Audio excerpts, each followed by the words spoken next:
22장 2절부터가 발락에 대한 이야기고, 그 다음에 이제 비느하스에 대한 이야기인데, 이 발락이라고 하는 사람이 모압 나라의 왕인데, 이 사람이 이스라엘이 이집트로부터 나와서 이제 가나안 땅으로 돌아가기 직전에 그 상황을 보니까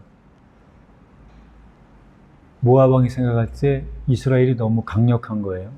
그래서 이 강력한 나라가 가나안 땅을 차지하게 될 때 혹시나 모압도 침공에 들어와서 모압을 전멸시키지 않을까라고 하는 그런 두려움이 이 사람이 생긴 겁니다. 왜냐하면 이스라엘이 차지하게 되는 가나안 땅과 모압과 에돔, 암몬 이 땅은 이스라엘과 아주 접경 지역에 있는 곳이거든요. 그러니까 이 모압 왕이 너무나 겁이 난 나머지 발람이라는 사람을 불러와서 이스라엘을 저주하게 하려고 그렇게 하는 거죠. 왜 그러냐면 발람이라고 하는 사람이 마술사인 거죠. 그러니까 하나님의 영의 도움이 아니라 악한 영의 도움을 통해서 저주를 하면 사람들이 저주를 받는 그런 일을 했던 사람인 거예요. 그래서 이제 이 사람이 저주하면 저주를 받고 그런 것들을 이 발락이 알게 되니까 이 발람이라는 사람을 데려온 겁니다. 그래서 22장 6절에 보면 이렇게 말하죠. 이 애굽 땅에서 나온 이스라엘 백성들이 우리보다 강하니까 청하건대 와서 나를 위하여 이 백성을 저주해라. 내가 혹 그들을 쳐서 이겨 이 땅에서 몰아내리라. 네가 저주하면 이스라엘 백성들이 저주를 받아서 우리가 전쟁에 이길 수 있을 거니까 저주해라. 그렇게 말하는 이유가 그대가 복을 비는 자는 복을 받고 저주하는 자는 저주를 받는 줄 알미라. 그렇게 말을 하면서 미디안 장로들에게 부탁을 하는 거예요. 발람이라는 사람한테 가서 이렇게 말을 해라. 그렇게 말을 했을 때 하나님께서 22장 9절에 보면 발람에게 말씀하시는 거예요.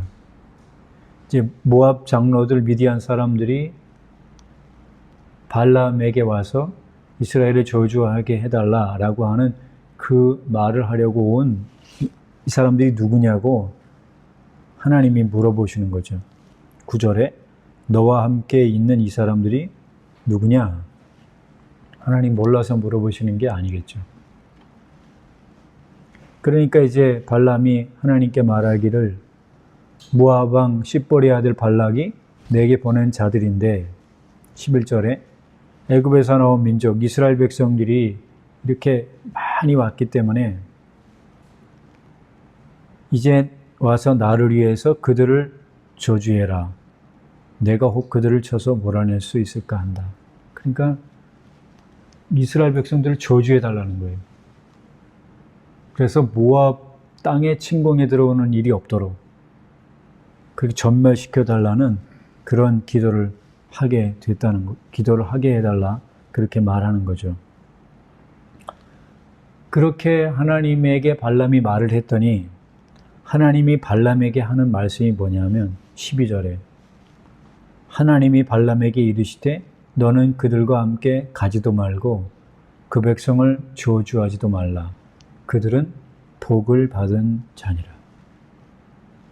하나님이 이스라엘 백성들에게 하시는 말씀이 뭐냐면 이스라엘에게 저주하지 말아라.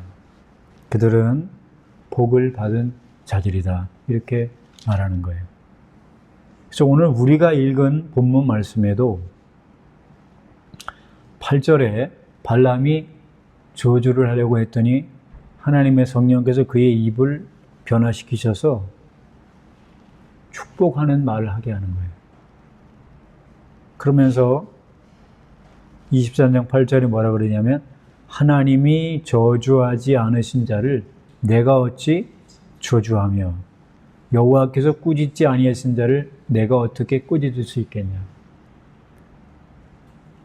그러니까 발락은 이스라엘을 저주하게 해달라고 발람에게 돈을 줘서 부탁을 했지만 하나님의 성령은 이 발람이라는 사람을 딱 붙들어서 절대 이스라엘을 저주하지 못하도록 하나님이 말씀하시는 거예요.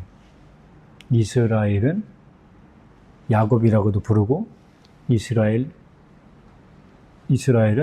복을 받은 민족이다. 그러니까 네가 절대로 저주해서는 안 된다 하는 거예요. 그래서 오늘 10절에도 보면 야곱의 티끌을 누가 능히 세며 이스라엘의 4분의 1을 누가 능히 셀고, 이 말은 야곱이라고 하는 말과 이스라엘이라고 하는 말이 같다는 거죠. 원래 하나님이 태어날 때 그 이름을 발꿈치를 잡은 자라고 해서 야곱이라고 했는데 나중에 야곱이라고 하는 사람이 외삼촌 라반의 집에서 돌아온 다음 야복강에서 천사라고도 말하고 하나님이라고도 말하는 그분하고 씨름할 때 내게 축복해 주지 않으면 가실 수 없습니다 라고 할 때 그의 이름을 바꿔주시죠. 그래서 그 이름이 더 이상 이제 야곱이라고 하지 말고 너의 이름을 이스라엘이라고 해라 그렇게 해요. 그래서 야곱이라고 하는 사람이 하나님께 구한 복이 뭐냐면 이름이 바뀌어지는 거예요. 야곱은 외삼촌 라반의 집에서 돌아올 때 이미 많은 돈을 가지고 있었어요.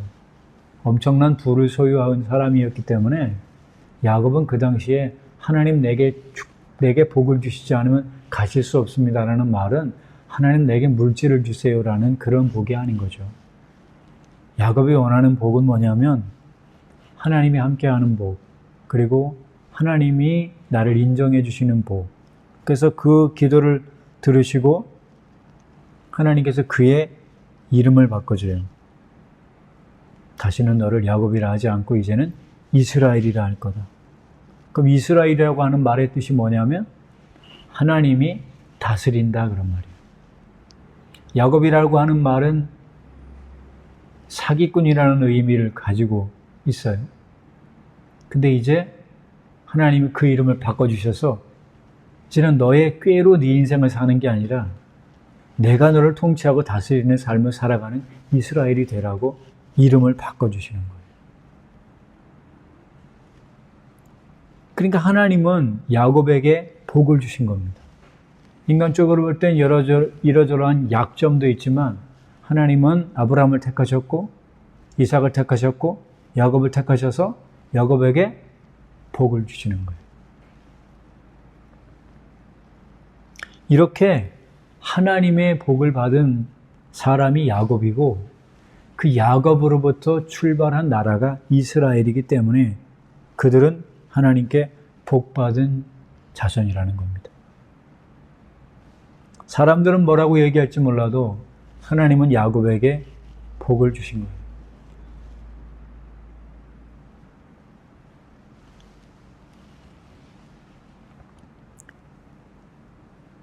그래서 호세아 12장 3절로 4절에 보면 야복강에서 하나님을 만나서 기도하고 복을 받았던 그 사건을 이렇게 말해요. 힘으로는 하나님과 겨루되 천사와 겨루어 이기고 울며 그에게 간구했다. 그러니까 하나님하고도 겨루었다고도 말하고 천사하고도 겨루었다고 말하는 걸 보면 거기 나와 있는 그 천사가 바로 현현하신 예수 그리스도 하나님이라는 걸 알 수 있죠. 그래서 하나님에게 간구했어요. 그랬더니 하나님께서 그의 간구를 들으시고 그에게 복을 주셨다는 거죠. 그리고 그렇게 하나님을 만나고 난 다음 야곱은 그곳 이름을 분이엘, 파니멜, 하나님의 얼굴을 보았다라고 그렇게 말합니다. 그래서 야곱이 그렇게 고백해요. 창세기 32장 30절에 내가 하나님과 대면하여 보았으나 내 생명이 보존되었다 함이라. 원래 하나님을 보면 죽죠. 아무도 살 수 없잖아요. 그런데 하나님의 은혜로 하나님이 야곱을 살려주시고 야곱을 변화시켜 주시는 복, 자기의 자아가 완전히 깨어져서 이제 하나님만 의지하고 살아가는 사람으로 변화시켜 주시는, 그것이 바로 야곱이 받은 복이라는 거죠. 그래서 우리에게도 하나님이 우리에게 주시는 복이 뭐냐? 우리가 이스라엘 되는 복이에요. 물질의 복을 많이 받고 명예와 권세를 얻는 그런 복이 아니라 이스라엘, 하나님이 우리를 통치하고 다스리시는 그 상태가 되는 것, 그게 바로 진짜 복이라는 거죠. 야곱이 받았던 그 복이 예수 그리스도를 믿는 우리들에게도 그대로 오게 되는 겁니다.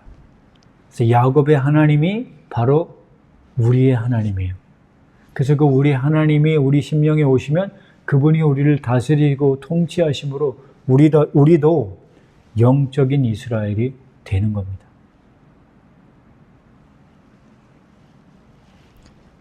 그래서 야곱은 하나님께 복을 받은 사람이에요. 그래서 이 복이라고 하는 것은 하나님이 주셨기 때문에 결코 어떤 상황 속에서도 돌이켜지지 않는 거예요. 이스라엘 백성들은 하나님께 복을 받은 민족이기 때문에 그 민족이 잘못할 때도 있고 잘할 때도 있어요. 잘못한다고 복이 사라지고 잘한다고 복이 더 증가되는 게 아니라 이스라엘은 하나님의 택한 백성이기 때문에 하나님의 복이 늘 그대로 있는 거예요. 그들이 잘못하고 하나님 앞에 범죄했을 때는 징계하실 수는 있지만 그들에게 이미 주셨던 복이 철회되지는 않는 거예요. 그것이 이스라엘 백성들이 이집트로 나왔을 때만 적용되는 게 아니라 이스라엘의 역사 속에서만 적용되는 게 아니라 지금 현대 이스라엘에게도 그대로 적용되는 겁니다. 이스라엘은 하나님의 일을 하기 위해서 특별히 택함받은 민족이고 이스라엘은 복을 받은 민족입니다. 그래서 우리가 내 개인적인 생각으로 이스라엘에 대한 생각이 어떻든 상관없이 이스라엘은 복을 받은 민족이고 성경은 이스라엘에 대해서 뭐라고 얘기하냐? 이스라엘은 하나님의 백성이라고 말합니다. 그러므로 우리가 이스라엘을 통해서 하나님이 하시고자 하는 일이 이루어지게 해달라고 기도하는 게 맞는 것이고, 오늘 우리가 찬양드렸던 것처럼 하나님 예루살렘에 평강이 있게 해달라고 기도하는 게 맞는 거예요. 예루살렘에 평강을 주십시오라고 기도해야 돼요. 예루살렘 땅에 구원받아야 될 영혼들이 구원받아야 되고, 예루살렘에 그리고 이스라엘에 오신 그 예수 그리스도를 통해서 구원받은 이방 땅에 있는 사람들과 이스라엘 사람들이 하나가 돼서 연합하는 것이, 그것이 바로 예수 그리스도의 그분의 소원이시기 때문에 우리는 그 소원이 이루어지도록 하기 위해 이스라엘이 복을 받게 해달라고 기도해야 되고, 그리고 이스라엘을 통해서 복음을 전해받은 이방 땅에 있는 모든 사람들이 복음을 통해서 주께로 돌이키는 역사가 있게 해달라고 우리가 기도하는 것이 맞는 겁니다. 그래서 성경은 이렇게 말하잖아요. 야곱을 저주해라, 이스라엘을 꾸짖으라, 그렇게 말했는데 23장 8절에는 하나님이 저주하지 않으신 자를 내가 어찌 저주하며 여호와께서 꾸짖지 아니하신 자를 내가 어찌 꾸짖으랴. 이스라엘을 꾸짖을 수 없다, 저주할 수 없다는 거예요. 이 말씀은 이집트를 나온 지 40년 지난 이스라엘 백성들에게만 하시는 말씀이 아니라 오늘날 이스라엘 땅에 살고 있는 그분들에게도 동일하게 적용되는 말씀이고, 영적으로 이스라엘 된 우리들에게도 이 말씀이 그대로 적용이 되는 겁니다. 그러면 이제 이 야곱이라는 사람이 하나님께로부터 이름이 바뀌어지는 놀라운 복을 받게 됐는데, 이 복은 하나님께로부터 받기 전에 이미 아버지 이삭으로부터 먼저 복을 받은 거예요. 옳지 못한 방법으로 자기가 형인 것처럼 거짓으로 꾸며서 아버지께 복을 받았지만 결코 그 복은 철회되지 않았다는 거죠. 그래서 아버지 이삭이 야곱에게 하는 복이 창세기 27장 29절에 이렇게 기록돼요. 만인이 너를 섬기고 열국이 내게 굴복하리니 내가 형제들의 주가 되고 내 어머니의 아들들이 내게 굴복하며 너를 저주하는 자는 저주를 받고 너를 축복하는 자는 복을 받길 원하노라. 이렇게 말씀하는 거예요. 그리고 27장 33절에 보면 내가 다 먹고 그를 위하여 축복하였으니 그가 반드시 복을 받을 것이라. 반드시 복을 받을 것이라. 내가 여호와의 이름으로 야곱에게 복을 빌었기 때문에 그 복은 반드시 그에게 임한다라고 말해요. 그냥 복을 빈 게 아니라 믿음으로 복을 빈 겁니다.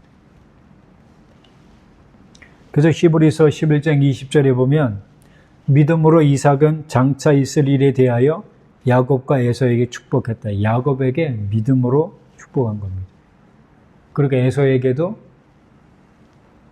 축복했다라고 되어 있죠. 그 축복의 내용이 다른 거예요. 야곱은 동생이지만 형이 동생을 섬기게 되는 그런 역사가 있다. 그래서 나중에 보면 알지만 에돔이라고 하는 이 나라는 이스라엘이라고 하는 나라의 복속이 돼서 그 조공을 바치는 관계가 돼요. 그러니까 하나님 말씀은 그대로 다 이루어지게 되는 것이죠. 그래서 이삭이 야곱에게 복을 빌었던 그 복은 단순한 복이 아니라 그것이 곧 예언이었다는 거죠. 야곱이라고 하는 사람과 야곱의 후손들이 앞으로 어떻게 되어야 될 것인가에 대한 예언의 말씀이었다는 거예요.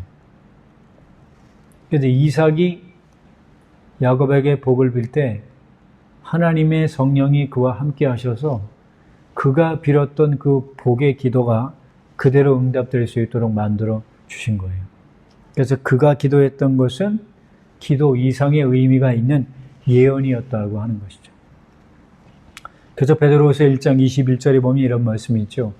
예언은 언제든지 사람의 뜻으로 낸 것이 아니요 오직 성령의 감동하심을 받은 사람들이 하나님께 받아 말한 것이라. 인간적으로 볼 때는 이삭이 자기 장자에게 그냥 복을 비는 것처럼 보였지만 사실은 그 복을 빌 때 성령이 역사하셔서 복을 빌게 한 것이고 그 복은 예언의 의미가 있었다. 그러니까 이삭 안에 성령이 계셔서 성령이 그렇게 기도하도록 만드셨다는 거죠. 그런데 그 기도 그대로 이루어지게 되는 것을 볼 수가 있습니다. 그래서 열국이 이스라엘에게 굴복하게 된다는 거예요. 근데 그 말씀 그대로 이스라엘이 가나안 땅에 들어간 이후 다윗이 통치하던 그 시간에 주변에 있었던 모압, 암몬, 에돔, 그리고 그 위에 북쪽에 있는 시리아 지역까지 다 다윗이 통치하고 다스리는 그런 역사가 있었다는 걸 보면 그 예언의 말씀이 그대로 성취되는 걸 볼 수가 있죠. 그럼 이 야곱과 그리고 그의 후손들에게 내려지게 되는 이 복은 왜 이렇게 오게 됐느냐? 너를 축복하는 자는 복을 받고 너를 저주하는 자는 저주 받기를 원한다라고 하는 이 말씀은 계속 반복돼서 나오는데 최초로 하나님이 누구에게 한 말씀이냐면 하나님의 믿음의 조상 아브라함을 부르실 때 아브라함에게 최초로 하신 말씀이 이 말씀이죠. 그래서 창세기 12장 3절에 너를 축복하는 자에게는 내가 복을 내리고 너를 저주하는 자에게는 내가 저주하리니 땅의 모든 족속이 너로 말미암아 복을 얻을 것이니라. 그러니까 야곱이 이삭으로부터 받은 복, 그리고 이삭이 아브라함으로부터 받은 그 복은 하나님께로부터 받은 복이었다는 거죠. 그래서 아브라함은 하나님께로부터 직접 복을 받았죠. 너를 축복하는 자에게 내가 복을 내리고 너를 저주하는 자를 내가 저주하겠다. 근데 이제 아브라함은 그 이삭에게 그 복을 그대로 빌었고, 그래서 그 빈 복 그대로 임했고, 이삭은 또 그 아들 야곱에게 그대로 복을 비니까 그 복이 그 후손들에게 그대로 임하게 되는 걸 알 수가 있습니다. 그런데 성경은 아브라함만 그 복을 받은 게 아니라 예수 그리스도를 믿는 모든 사람들에게는 아브라함에게 주셨던 그 복이 우리들에게도 그대로 오게 된다라고 말하는 거예요. 내가 회개하고 예수님을 믿으면 아브라함에게 주셨던 그 복이 바로 다 우리의 복이 된다는 거죠. 그래서 우리는 이 말씀을 우리의 삶에도 그대로 적용해야 됩니다. 너를 축복하는 자에게는 내가 복을 내리고 너를 저주하는 자에게는 내가 저주할 것이다. 그리고 땅의 모든 족속이 너로 말미암아 복을 얻을 것이다. 이것이 예수 그리스도 안에서 성취되었고 우리도 동일하게 우리의 삶에도 그대로 성취된다는 겁니다. 아무 이유 없이 우리를 저주하고 우리를 힘들게 하는 사람들에 대해서 우리가 그들을 저주할 필요는 없지만 하나님은 까닭없는 저주가 임하지 않도록 만드십니다. 그러니까 우리가요, 어떤 사람들이 우리를 막 저주하고 욕을 하고 힘들게 해도 그것 때문에 너무 힘들어할 필요가 없어요. 왜냐하면 우리가 무엇인가를 잘못했기 때문에 상대방이 우리에게 욕을 하고 저주를 했을 때 우리가 깨닫고 회개하고 돌이키면 되는 거고, 우리가 아무런 잘못도 없는데 주변에 있는 사람들이 그냥 우리를 저주하고 핍박하고 어렵게 한다면 하나님이 알아서 하실 문제라는 것이죠.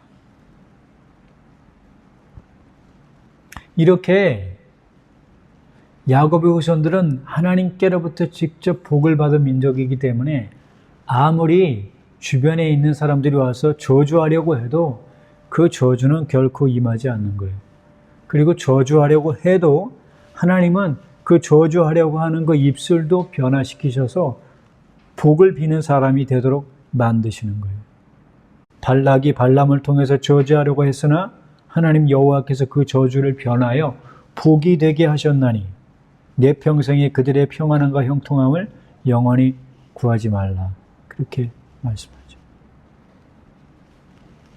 그래서 이스라엘을 저주하려고 발람을 데리고 왔지만 이 계획이 다 실패하게 되는 겁니다. 그래서 이 계획이 실패하니까 나중에는 미디안 여자들 그리고 모압 여자들을 통해서 이스라엘과 음행하게 만들고 그 음행을 통해서 이스라엘을 전멸하려고 했지만 그래도 하나님의 은혜로 핀카스의 그 중재로 인해서 다 멸망하지 않도록 그렇게 만들어 주시는 걸 볼 수 있죠. 그래서 이 모압이라고 하는 족속은 계속적으로 이스라엘을 대적하려고 했어요. 이 광야에서는 저주를 통해서 이스라엘을 없애버리려고 했고 나중에 그게 안 되니까 모압 여자들, 미디안 여자들을 통해서 이스라엘을 음행으로 멸하려고 했지만 하나님이 그것을 계획이 실현되지 못하도록 만들어 주십니다. 그리고 그 이후에도 계속 모압 민족은 이스라엘과 적대 관계에 있었습니다. 그러다가 다윗이 통치하던 시대에 다윗이 모압을 정복하게 되고 그 모압은 다윗의 종의 나라가 되고 조공을 바치는 관계로 변하게 됩니다. 그런데 다윗이 모압을 정복하고 난 이후 약 136년 정도의 세월이 흐르고 나니까 그때는 모압이 이스라엘을 배반해요.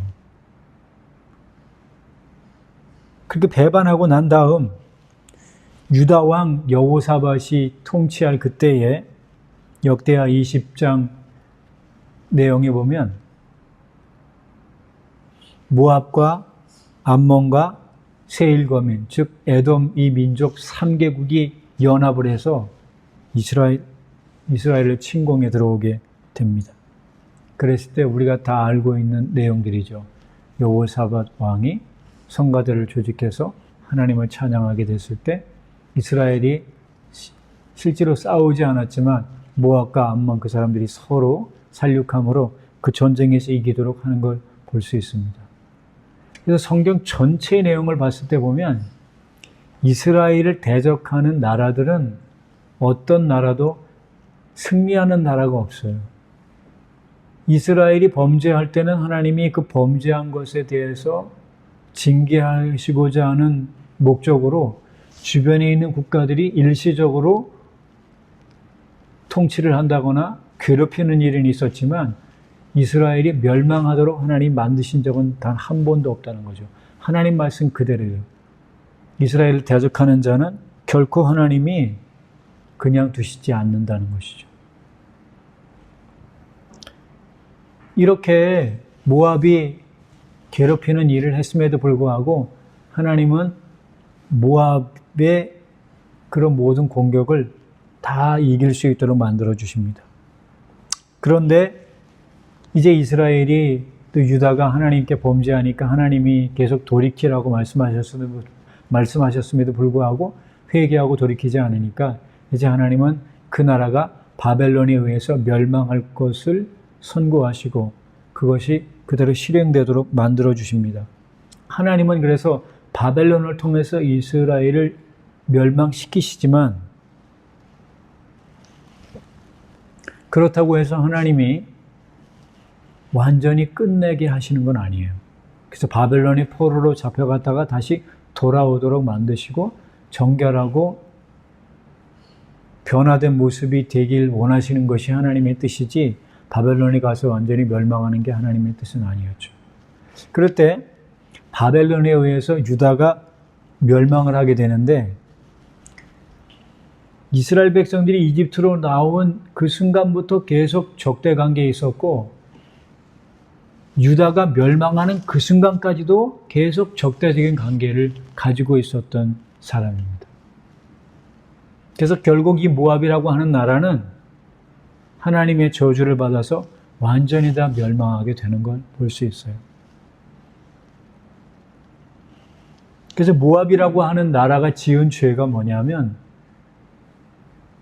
이스라엘 그리고 유다를 계속 틈만 나면 침공에 들어오고 괴롭혔던 것이 그들의 첫 번째 죄였고 또 하나의 죄는 뭐냐면 이스라엘이 멸망할 때 그들의 멸망하는 것을 기뻐했어요. 그래서 예레미야 48장 27절에 보면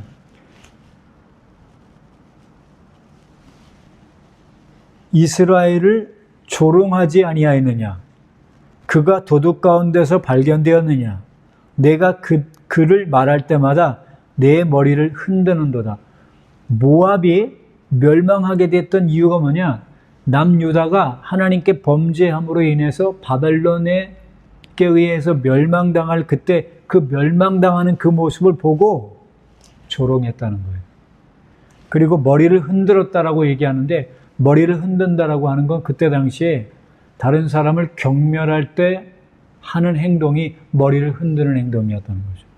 그러니까 유다가 멸망하는 걸 보고 모압은 매우 기뻤던 거예요. 그러니까 이렇게 유다가 멸망하는 걸 기뻐하는 모압에 대해서 하나님은 복을 주실 수가 없었어요. 그래서 예레미야 48장 42절에 뭐라 그러냐면 모압이 여호와를 거슬려 자만하였으므로 멸망하고 다시 나라를 이루지 못하리로다. 말씀 그대로 됐어요. 모압은 남유다가 바벨론의 포로로 잡혀갔을 때 그들은 나라가 있었잖아요. 그때는 나라를 유지했습니다. 그런데 한참 세월이 지나고 나서 모압이라는 나라는 완전히 멸망하게 되고요. 지금 역사 속에 모압이라는 나라는 없습니다. 물론 모압이라고 하는 나라가 있었던 그곳에 다른 민족이 들어가서 나라를 형성해서 나라가 있긴 하지만 모압 민족은 없어요. 모압 민족, 암몬 민족, 에돔 민족 이런 민족은 아예 자취를 감췄습니다. 이스라엘을 대적하는 개인, 이스라엘을 대적하는 단체, 이스라엘을 대적하는 나라는 다 망했습니다. 어떤 나라도 살아남은 나라, 개인이 없어요. 우리가 나중에도 보지만 에스더서에 보면 하만이라고 하는 사람이 유다인을 죽이려고 하잖아요. 근데 그 하만이라는 사람이 누굽니까? 아말렉의 후손이에요. 죽이려고 했지만 결국 하만은 그 모든 아들들과 함께 완전히 멸망하고 말아요. 이스라엘을 대적하는 나라는 하나님이 그냥 두시지 않습니다. 왜냐하면 오늘 우리가 읽은 23장 9절 말씀에 보면 이렇게 돼 있어요. 이 백성은 홀로 살 것이라. 즉 이스라엘이라고 하는 민족은 다른 나라의 도움이 없이도 하나님 그분만의 도움으로 살 수 있는 나라예요. 그리고 그는 여러 민족 중에 하나로 여기지 않을 거다. 즉 그 말은 뭐냐? 다른 세상의 모든 나라들은 뭐 이런 나라도 있고 저런 나라도 있고 강했던 나라도 있고 있었죠. 근데 그 모든 나라들은 강성했다가 나중에 다 망했어요. 근데 이스라엘은 세상에 있는 많은 나라들하고 똑같은 나라가 아니라는 거예요. 이스라엘은 특별한 나라이고 이스라엘은 하나님의 나라이고 이스라엘은 하나님의 백성이기 때문에 결코 그들이 잘못하고 실수를 해도 하나님은 한 번 하셨던 약속이 변화되도록 만드시지 않는다는 거예요. 이스라엘은 특별한 나라입니다. 그래서 성경은 이스라엘을 대적했던 모든 나라들에 대해서 하나님은 다 저주하셨습니다. 그리고 그 말씀은 오늘날도 동일하게 적용됩니다. 그래서 스가랴 12장 9절에 보면 예루살렘을 치러 오는 이방 나라들을 그날에 내가 벌하기를 힘쓰리라. 스가랴 14장 12절에 보면 예루살렘을 친 모든 백성에게 여호와께서 내리실 재앙은 이러하니 곧 섰을 때에 그들의 살이 썩으며 그들의 눈동자가 눈 구멍 속에서 썩으며 그들의 혀가 입속에서 썩을 것이다. 이스라엘을 대적하는 개인, 단체, 국가는 결코 하나님이 그냥 두시지 않는다는 거예요. 그것은요, 이스라엘이 뭐가 특별하고 잘났고 이스라엘이 대단하기 때문이 아니라 하나님이 세상 민족 중에 가장 약한 이스라엘을 택해서 제사장 나라 되게 하시고 이스라엘을 통해서 온 세계를 구원하실 예수 그리스도를 보내시는 그 구속의 역사를 이루시는 곳이었기 때문에 그것이 중요한 것이고 다시 예수님이 오실 것이기 때문에 그것이 중요한 것인 거예요. 그래서 우리는 이스라엘에 대한 우리 개인적인 생각에 상관없이 우리는 이스라엘의 복을 빌어야 됩니다. 예루살렘의 복을 비는 것이 우리 예수 믿는 사람들이 해야 될 일인 거예요. 이스라엘을 대적하면 안 됩니다. 이스라엘이 잘못한 것이 있을 수도 있죠. 그 잘못한 것에 대해서는 하나님이 알아서 처리하는 겁니다.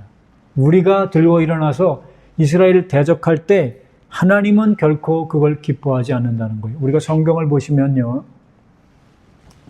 아브라함이 이집트로 내려갔을 때 자기가 죽는 것이 겁나니까 자기 부인 사라가 자기 동생이라고 거짓말을 해서 바로가 그를 취하도록 만들잖아요. 누가 잘못했습니까? 바로가 잘못했습니까? 아브라함이 잘못했습니까? 아브라함이 잘못했어요.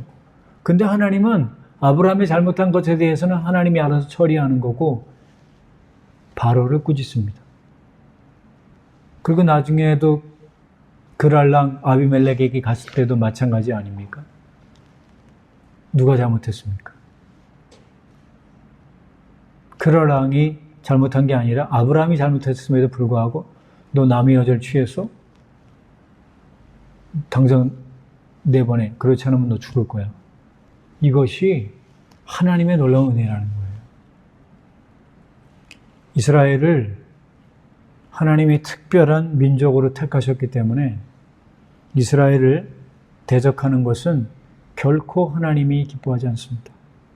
그런데 이 이스라엘이 받았던 이 놀라운 복, 너를 축복하는 자에게 내가 복을 내리고 너를 저주하는 자에게 내가 저주하겠다라는 이 놀라운 복은 예수 그리스도를 믿는 하나님의 자녀들에게도 동일하게 적용된다는 거예요. 그래서 예수님의 십자가의 죽으심과 부활하심을 통해 아브라함에게 주셨던 그 놀라운 복이 예수 믿는 우리들에게도 동일하게 오게 되는 것입니다. 그래서 갈라디아서 3장 14절에 그리스도 예수 안에서 아브라함의 복이 이방인에게 미치게 하고 또 우리로 하여금 믿음으로 말미암아 성령의 약속을 받게 하려 함이라. 그렇게 말씀해요. 그래서 우리의 생각을 바꿔야 됩니다. 하나님 이스라엘에 평강을 주십시오. 예루살렘에 평강을 주시고 지금 이란과 그 레바논 지역에 헤즈볼라의 공격이 계속 있어서 예루살렘과 이스라엘이 어려운 중에 있는데 하나님 그 전쟁이 속히 종결되어서 더 이상 그들이 이스라엘을 대적하지 못하게 해달라고 하나님께 우리가 이스라엘과 예루살렘의 평안을 위해 기도해야 됩니다. 왜냐하면 그곳은 주님이 택한 땅이기 때문에 그래요. 그리고 동일하게 성경은 지금 중동 지역에 있는 그 이스라엘만 하나님의 나라라고 말하지 않고 이스라엘에서 온 복음을 듣고 구원받는 우리들도 동일하게 영적인 이스라엘이라고 말하는 거예요. 그래서 갈라디아서 6장 16절에 이렇게 말하죠. 갈라디아 교회는 이방인들이 있었던 지역입니다. 근데 그 이방 지역에 복음을 전한 사도 바울이 뭐라고 얘기하느냐 하면 무릇 이 규례를 행하는 자에게와 하나님의 이스라엘에게 평강과 긍휼이 있을지어다. 이방 지역이에요. 이스라엘 사람들이 있었을 수도 있고 없었을 수도 있죠. 그 갈라디아 교회. 갈라디아 교회 안에 유대인이 있었을 수도 있고 없었을 수도 있습니다. 그러나 그것을 뭐라고 얘기하느냐 하면 갈라디아 교회를 향해 하나님의 이스라엘이라고 말하는 거예요. 그러니까 구약시대 때는 아브라함의 직계 후손만 이스라엘이라고 얘기했지만 오늘날은 회개하고 예수님을 믿는 모든 사람들이 영적으로 하나님의 이스라엘이 되었다는 거예요. 그렇기 때문에 우리는 민족적 이스라엘과 영적으로 하나인 거예요. 그래서 그들을 저주하면 안 된다는 겁니다. 왜? 그들을 저주하는 건 곧 우리를 저주하는 것과 똑같은 거예요. 이스라엘을 저주하는 건 곧 교회를 저주하는 것과 똑같습니다. 그래서 정말 예수님을 제대로 믿는 사람은 반유대주의가 될 수가 없고요. 반이스라엘이 될 수가 없습니다. 만약 이스라엘을 반대하고 이스라엘을 적대시하는 생각을 가지고 있으면서도 예수를 믿는다라고 말하면 생각을 바꿔야 됩니다. 이스라엘에 대한 생각이 사람마다 다를 수 있어요. 이건 잘했다, 이건 못했다 말할 수 있습니다. 그건 개인의 생각이고 하나님은 뭐라 그러시냐? 이스라엘은 내 백성이야. 이스라엘을 저주하지 마. 이스라엘을 꾸짖지 마.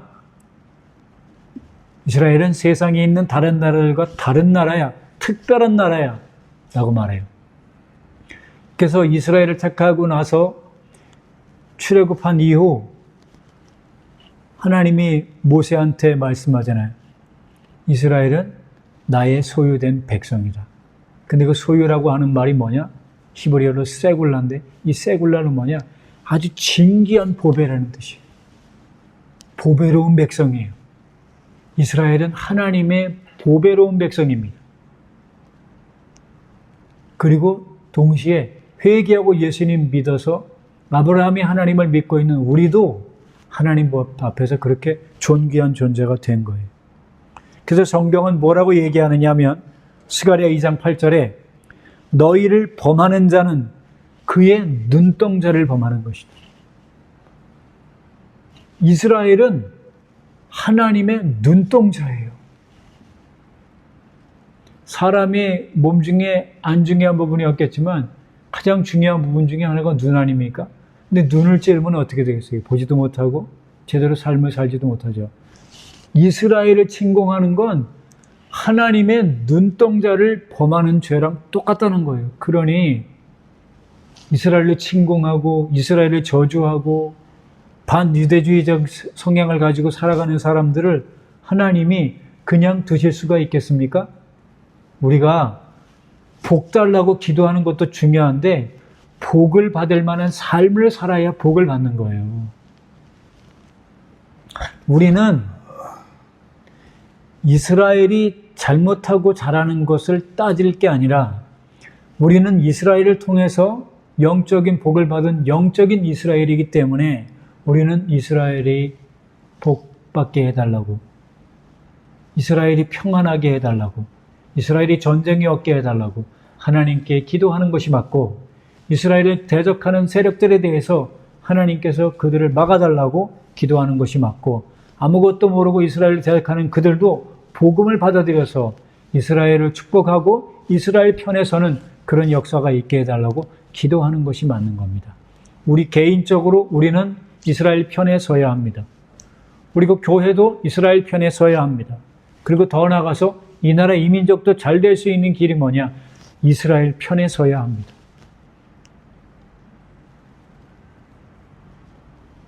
그래서 성경은 이렇게 말합니다. 시편 122편 6절에 우리가 찬양 드렸던 찬양이에요. 예루살렘을 위하여 평안을 구하라. 예루살렘을 사랑하는 자는 형통하리로다. 평안하게 살 수 있는 길, 복되게 살 수 있는 길, 형통하게 살 수 있는 길을 성경에서 우리에게 다 제시해 주고 있잖아요. 너무 간단한 겁니다. 예루살렘이 평안하기를 원합니다. 기도하세요. 그리고 예루살렘을 사랑하세요. 그러면 형통하게 돼 있어요. 문자적인 이스라엘도 사랑해야 되는 거예요. 그리고 동시에 그 이스라엘이 누구냐? 회개하고 예수님 믿는 우리 개개인이 하나님 앞에서 영적인 이스라엘이고, 우리 개인 심령 속에 주님이 통치하고 다스리신다면 우리 심령이 바로 예루살렘이 된 겁니다. 그래서 예루살렘이라는 뜻이 뭐냐면 평화의 도시라는 뜻이에요. 평강의 왕 되시는 예수님이 우리 심령이 오셨잖아요. 그럼 우리 심령이 뭐가 된 겁니까? 우리가 예루살렘이 된 거예요. 그래서 우리가 예루살렘의 평안을 구해야 돼요. 그럴 때 하나님이 우리 개인에게도 복을 주시고 교회에도 복을 주시고 이스라엘의 평안을 위해서 힘쓰는 단체나 국가에도 하나님이 복을 주시는 거예요. 미국이라는 나라가 왜 이렇게 강대한 나라가 된지 아십니까? 미국은 이스라엘 편이기 때문에 그렇습니다. 이스라엘 편에 서는 나라들은 강대합니다. 그러나 이스라엘을 반대하는 나라나 개인은 결코 형통하지 못합니다. 그래서 이스라엘을 대적하는 것, 그것은 곧 교회를 대적하는 것이고, 교회를 대적하는 것은 바로 이스라엘과 교회를 세우신 하나님을 대적하는 거예요. 그래서 사무엘상 2장 9절로 10절에 힘으로는 이길 사람이 없음이로다. 여호와를 대적하는 자는 산산이 깨어질 것이라. 하늘에서 우레로 그들을 치시리로다.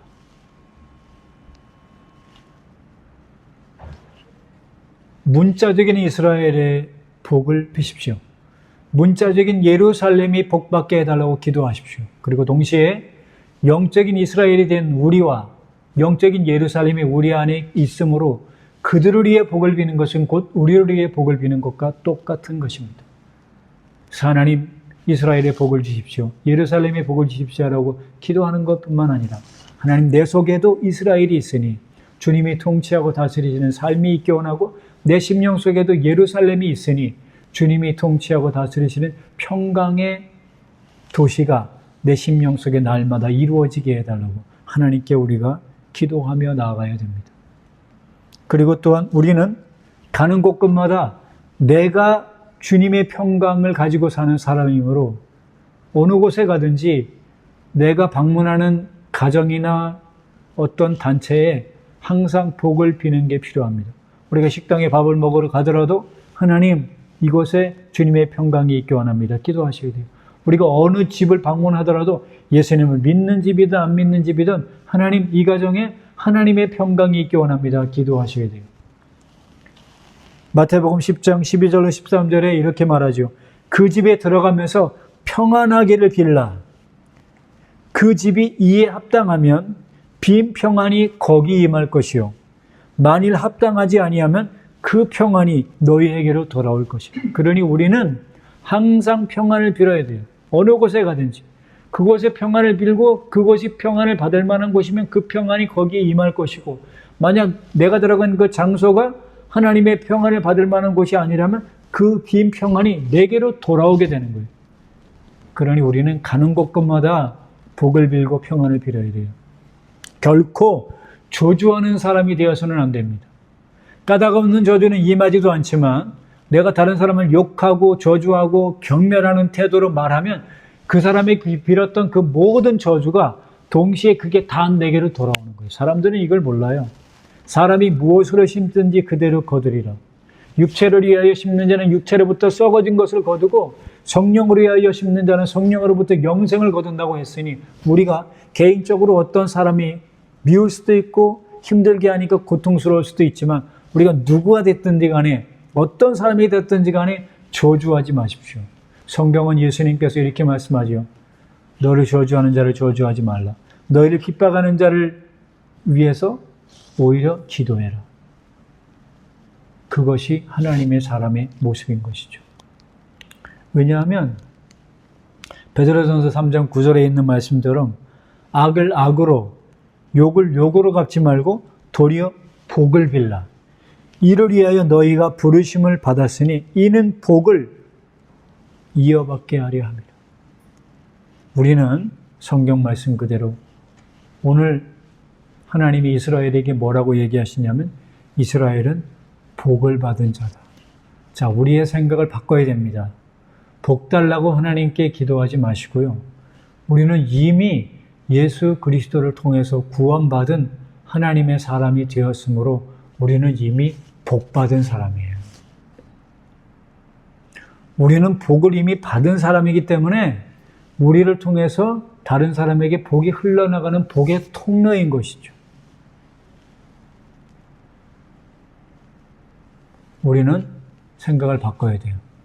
우리는 복을 받기 위해 사는 사람이 아니라 받은 복을 나눠주기 위해서 사는 사람입니다. 우리는 이미 회개하고 예수님 믿어서 하나님의 자녀가 되었기 때문에, 성령이 내 속에 오셨기 때문에 이미 우리는 복을 받은 사람이다. 그래서 22장 12절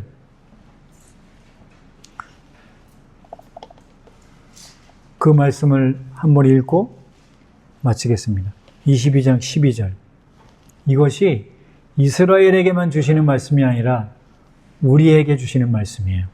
22장 12절 같이 읽겠습니다. 하나님이 발람에게 이르시되 너는 그들과 함께 가지도 말고 그 백성을 저주하지도 말라. 그들은 복을 받은 자들이니라. 그들은 복을 받은 자들이니라. 우리는 이미 복을 받은 자들입니다. 받은 복을 나눠주며 삽시다.